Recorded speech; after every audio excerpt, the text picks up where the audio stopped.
Well done! I already packed everything, so hop onto the wagon and let's get going! I'm really satisfied how AudioWizards turned out in every part that we made. The story, sound effects, the gameplay, and everything related to that.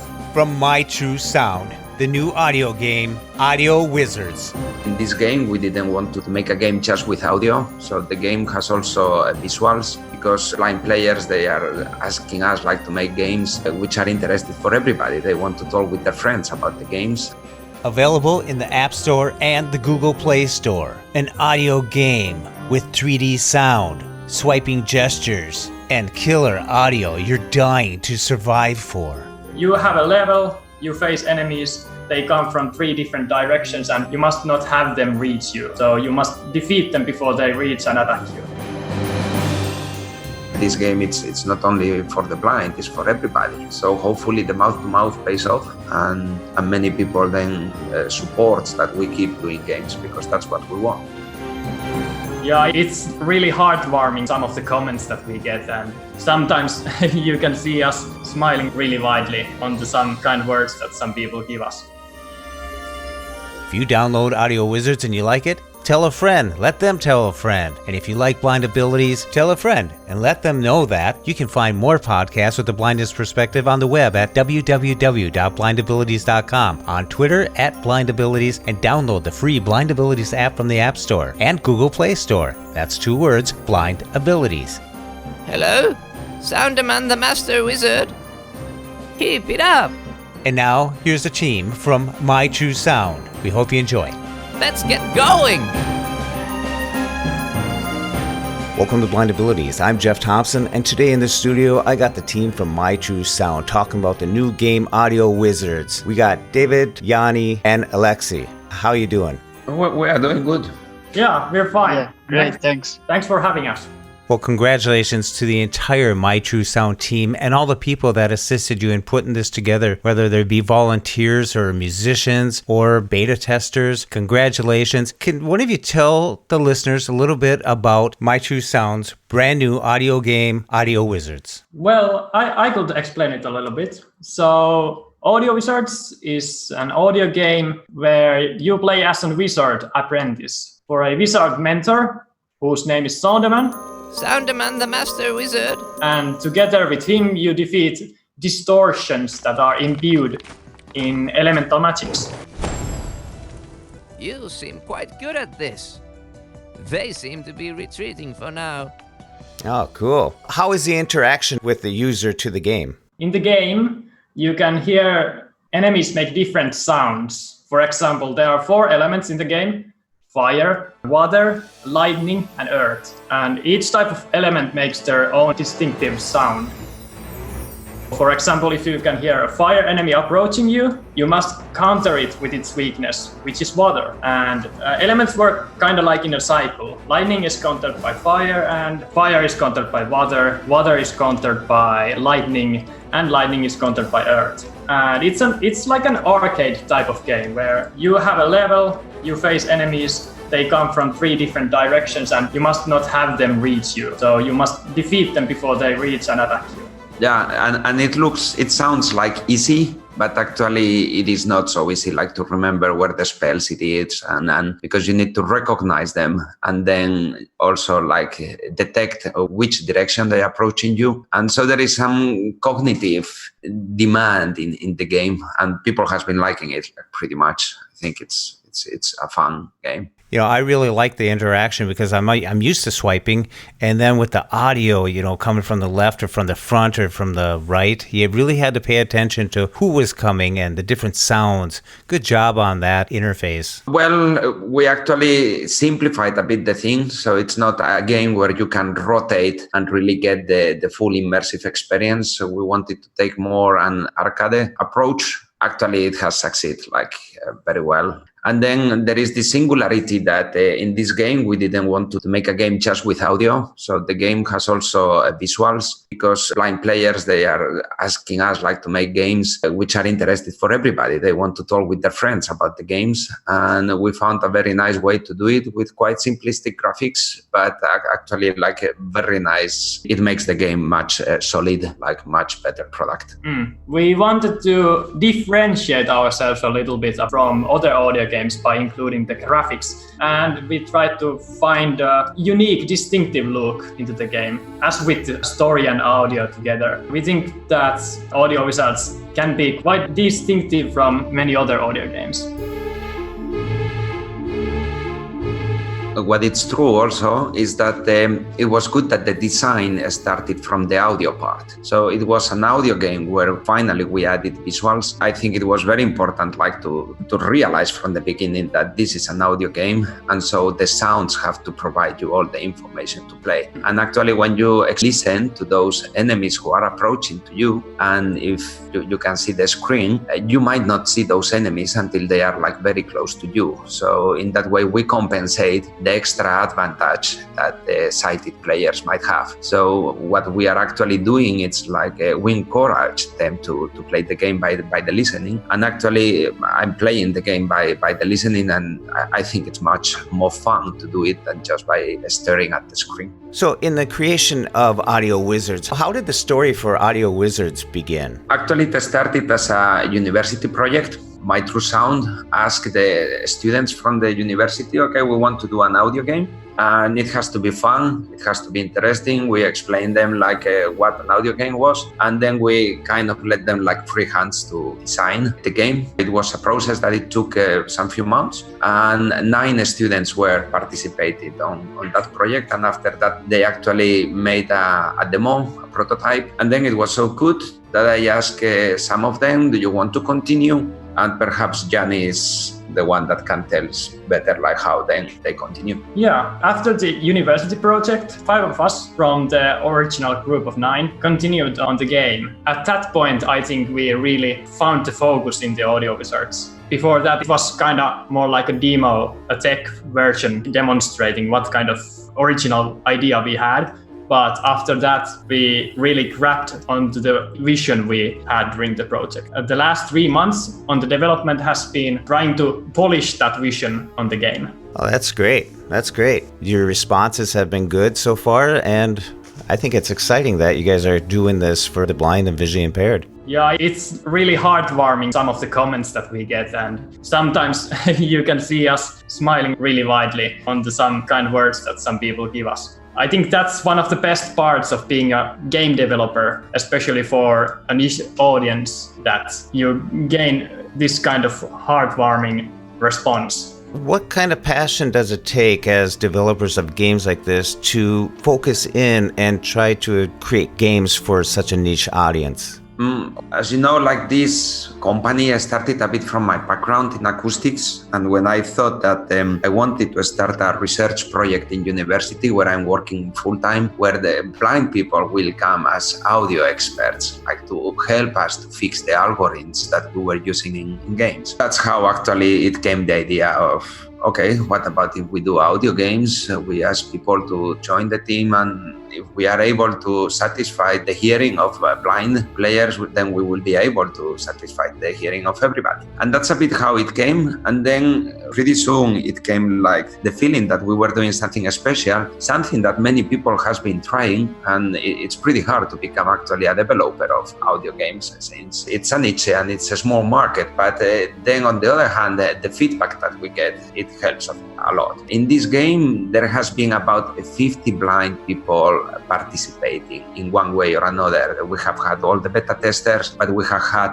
33 musicians that have sent the music to us and tried to get their music into the game. And the feedback that they were saying, like, oh, I'm so happy about this. It doesn't matter if I win or not. I'm just happy of sending some song. And then when we told who were the winners, it was like, wow, amazing. Now when the game is in there, some of those musicians are writing and saying, I can't believe my music is in the game. Like, thank you so much. Sure, we will try to put it in the Spotify and so on, so everybody can listen. And those small things I think it gives quite much of a sense to the work we do. Sure, we need at the end to make a profit.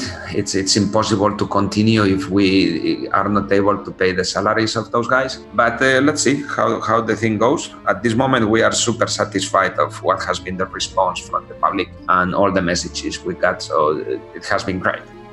Well, that's great that you involve so many blind and visually impaired people in the beta testing, and you get that many submissions for music. That's awesome. Well, it's the goal. Now, for instance, we know that the Spanish market, it's difficult because some don't speak so much Spanish and they want to listen the characters in their own mother tongue. So definitely when we translate it, and it's going to be a very hard work because this game has a lot of dialogues. Soundaman, the main character, he just loves to talk. But for sure, the voice actor is going to be blind. And the translators who are helping us at the moment already to translate it are also blind. We try to give like a small payment, a small compensation to everybody who is helping us, the musicians, the translators, actors, and so on. And see where it goes. We also want to involve the community with the next project we have. We really want to make AudioWizards a multiplayer, and we really need to listen to the community. What are their wishes, how they would like that game to be. Also, as we say, the game is for iOS and Android, but we were thinking to make the computer version. And we want to ask the players how the control system should be changed from a haptic screen to a mouse or keyboard. So, all of these things, for sure, the people wants to help, and it just takes time for sure to make the whole process. But we really would like to make this with the blind people and sure that they come to work and they get a payment for all that work.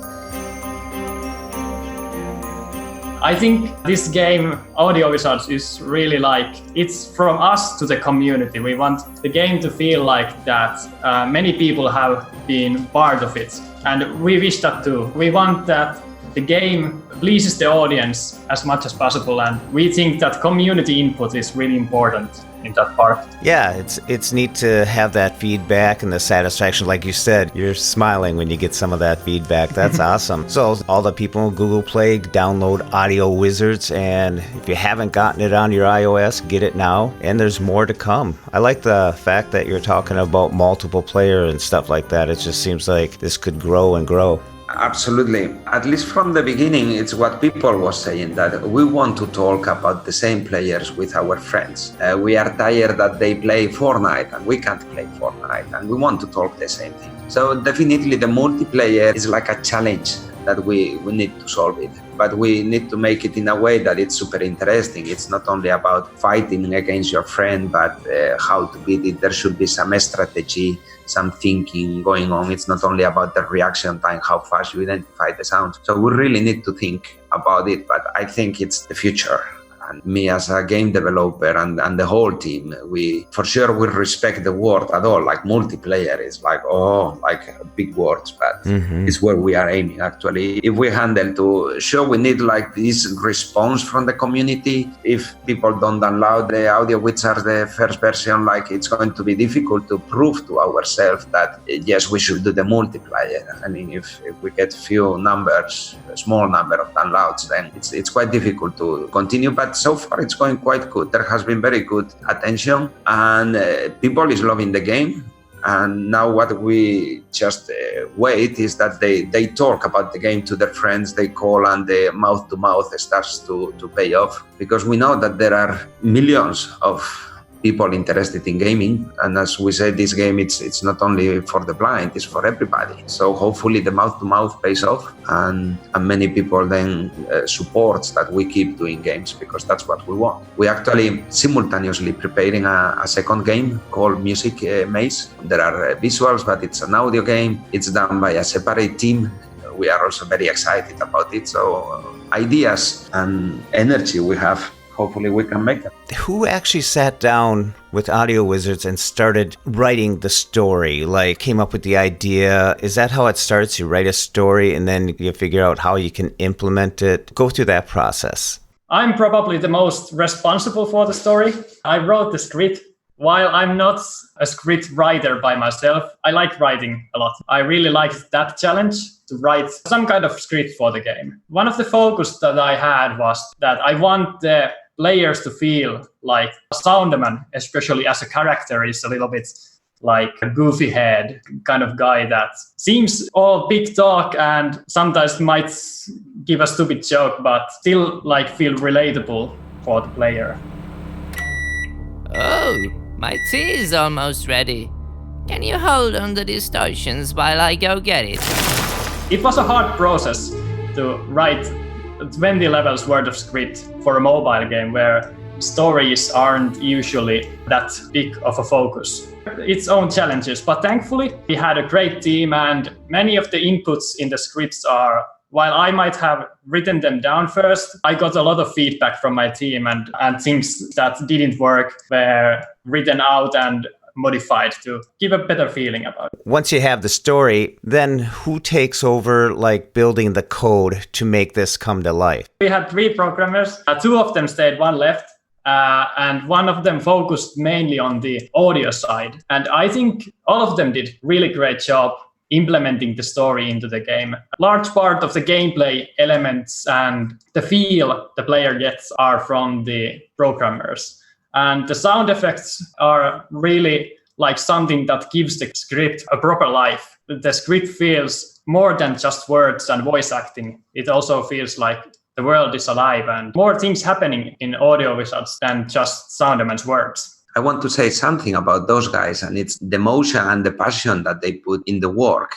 Before the launch, like the previous 2 weeks, I had some chats with them really late at the night, and they were still in the office. They were working, and they love their work. This is their baby. And they created the game that they will also love to play. And regarding to the script, I think it's super fun. And I should admit that when I played the game at the end, just 2 days before the launch, I was laughing so much because it was the first time I was actually listening to the script. Unfortunately, I didn't find any tea. Just the golden gun. And there are a lot of jokes. If you like humor, you are going to love like some of the jokes you will listen. So the script has been wonderful. And then how the process of the programming also went forward. The 3 programmers, as Jani said, 1 stopped on the middle way, but it's not because he didn't like the work. He's just a student and it was summertime, so he wanted to do other things. They did very good work, not only because they did the game, but they led the platform ready so we can continue the game and add more levels without needing any programming skills. So they first concentrated on really doing like very strong platform or body of code where then you could make more levels. So we actually, if we want to make more levels now, we only need the script, we need to record it, and then we can just add more levels and more levels for some future updates. And that's super valuable for us. And it shows that those guys, even though they are super young, they are talented and they put all their passion on it. Oh, that's great, David. Jani, what was it like for you when you first played the game as you conceived the script? What was it like when you first opened up the game and there it was? I was really happy. Game making has always been my passion, and to see something that I created to be in an actual game, it's like a feeling never felt before. The best part is I could make it together with 4 other guys. 4 other amazing guys. I'm really satisfied how AudioWizards turned out in every part that we made. The story, sound effects, the gameplay, and everything related to that. Alecsi, you've been kind of quiet. What's your part in this? Yeah, so I've been doing the marketing, so I've been doing mostly some trailers, and we talk about the music with Jonas, one of our coders, and that's mostly what I do, so I'm more of an online presence, basically. Oh, that matters, though. It does. Yeah, Alexi's input has been also invaluable. Like, he has done a lot of things in the background that the player cannot see in the game, but his work is really out there. Well, that's what teamwork's all about at myTrueSound. I mean, it takes all of you to create all this. Someone comes up with the ideas, then all the input just enhances it. So it's great that AudioWizards has dropped now, and you guys are excited. So all the listeners, go check it out on iOS and on Google Play. Thanks for having us. thank you. Wow, thanks, Jeff. It has been a pleasure again. AudioWizards. Landscape. AudioWizards is an accessible audio game. Navigate accessible elements by swiping left and right. You can also explore the elements with touch. Device should be held on landscape mode. Use of headphones is highly recommended. This introduction can be disabled in options. Tap screen to continue. Title menu. Play game. Button. Music room. Options. Options. Show introduction. Checked. Toggle. Visual spell cue. Checked. Toggle. Double tap to change. Toggle accessibility. Checked. Toggle. Speech rate. 40%. Slider. Double tap to activate, then swipe up and down to change the value. Narrow stereo field. Not checked. Toggle. Double tap to change. Music volume. 60%. Slider. Double tap to activate, then swipe up and down to change the value. Default settings. Button. Double tap to select. Reset progress. Back. Button. Double tap to select. Instructions. Instructions. Accessibility controls 1. Swipe left and right to navigate. Swipe up and down to quickly jump between groups of elements. Swipe up with 2 fingers to read the entire screen from the top. Double tap to activate an item. Tap 3 times with 3 fingers to toggle accessibility mode. Read more. Tap 2 times with 2 fingers to pause game. During gameplay you can hover over certain elements on screen. Top left, super gauge, if available. Top right, pause button. Bottom left, lives. Bottom right, score, in endless mode. Read more. Gameplay controls 1. Swipe up to select fire spell. Swipe right to select water spell. Swipe down to select lightning spell. Swipe left to select earth spell. Read more. Gameplay controls 2. After spell has been selected, cast it towards an incoming enemy by swiping left, up, or right. Selected spell will automatically cancel itself after a short duration. Read more. Gameplay controls 3. To activate super mode, press and hold still 1 finger anywhere on the screen for a short time. Super mode can only be activated when super gauge is at 100% or higher. Reaching 100% charge is indicated with sound effect. Affinity system. Fire beats earth. Water beats fire. Lightning beats water. Earth beats lightning. Read more. In endless mode you can equip Wizarding Hat before starting the challenge. Wizarding Hats can grant various beneficial effects, such as increased score gained. There are various ways to unlock Wizarding Hats. Some can be unlocked via story mode, whereas some require playing the endless mode. Back. Button. Play game. Play game. Tutorial 1. Double tap to select. Hello? Are you there? We got a small situation on our hands, and I require your assistance. You see, while you were snoozing off, a distortion portal opened. These elements is pouring through. They're of Earth. Swipe up to ready your fire spell. After selecting the fire spell, swipe left, up, or right to cast your spell towards the enemy.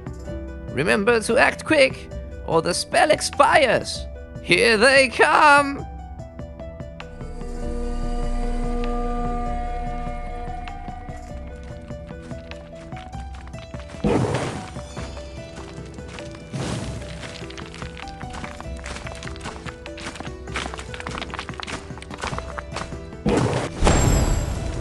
You seem quite good at this. They seem to be retreating for now.